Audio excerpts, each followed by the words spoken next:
بسم الله الرحمن الرحيم. الحمد لله وحده والصلاة والسلام على من لا نبي بعده. أما بعد فأعوذ بالله من الشيطان الرجيم. بسم الله الرحمن الرحيم. لا تهنوا ولا تحزنوا وأنتم الأعلون إن كنتم مؤمنين.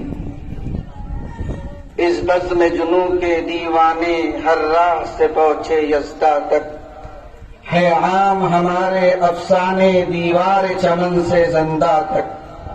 100 بار سوارا ہے ہم نے اس ملک کے گیسوئے برہم کو، یہ اہل جنوں بتلائیں گے کیا ہم نے دیا ہے عالم کو. مدرسہ اعجاز العلوم قرن کے اساتذہ اکرام، بالخصوص حضرت ناظم صاحب اور اطراف اور اکناف سے آنے والے علماء اکرام اور ہماری اس محبوب اور بہت ہی ہر دل عزیز بستی قرن کے ذمہ داران، نوجوانان اور باشندگان اور عزیز طلبہ، بہت دور سے آ کر بہت دیر تک ہم نے آپ کے پروگرام کو سنا اور جنگ آزادی میں ہمارے اس دیش کے باشندگان نے، حضرات علماء اکرام نے، برادران وطن نے جو قربانیاں دی ہے اس کو بھی ہم نے بہت غور سے سماعت کیا. مختصر سے وقت میں چند باتیں آپ حضرات کے گوش گزار کروں گا، چونکہ ہمارے ذمہ داران کافی دیر سے ہماری گفتگو کو سن رہے ہیں اور اب ہمارے پاس بات کرنے کا کچھ موقع بھی نہیں. عزیزان ملت، ہمارے علماء اکرام نے اور مسلمانان ہند اس دیش کی آزادی کے لیے جو قربانیاں دی ہیں، ان کی قربانیوں کی داستان بہت طویل ترین، مکمل 1 صدی تک انگریزوں کا مقابلہ صرف تنے تنہا مسلمان کرتا رہا ہے. 1857 میں پلاسی کے میدان میں نواب سراج الدولہ کو انگریزوں سے شکست کھانی پڑی. اس کے بعد 1764 میں نواب شجاع الدولہ نے انگریزوں سے جنگ کی اور بکسر کے میدان میں اپنوں کی غداری کی وجہ سے انہیں بھی شکست کا منہ دیکھنا پڑا.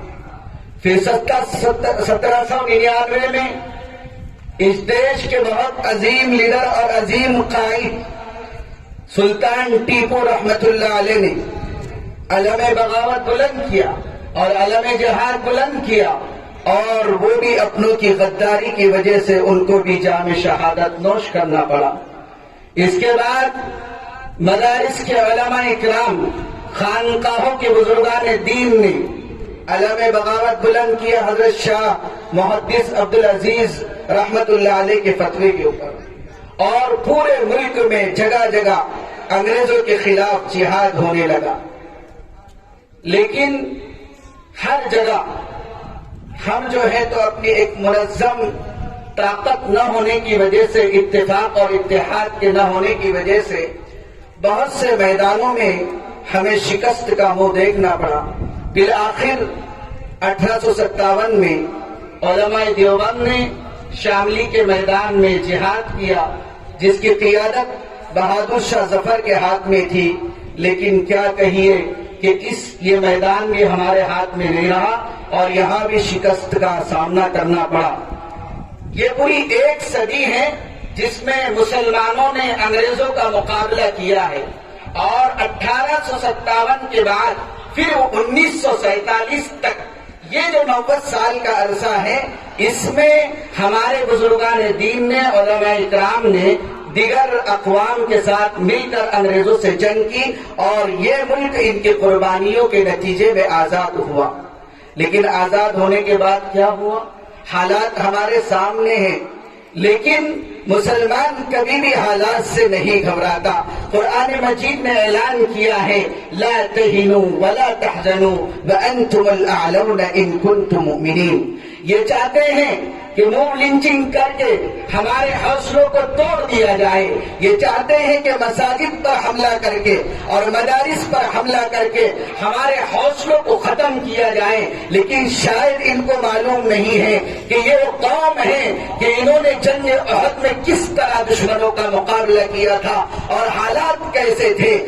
اس وقت کا نقشہ قرآن مجید نے کھینچا وَبَلَغَتِ الْقُلُوبُ الْحَنَاجِرَ وَتَظُنُّونَ بِاللَّهِ الظُّنُونَ هُنَالِكَ ابْتُلِيَ الْمُؤْمِنُونَ وَزُلْزِلُوا زِلْزَالًا شَدِيدًا. آپ اس آیت کریمہ کی تفسیر پڑھیے کہ کس طرح کے حالات تھے.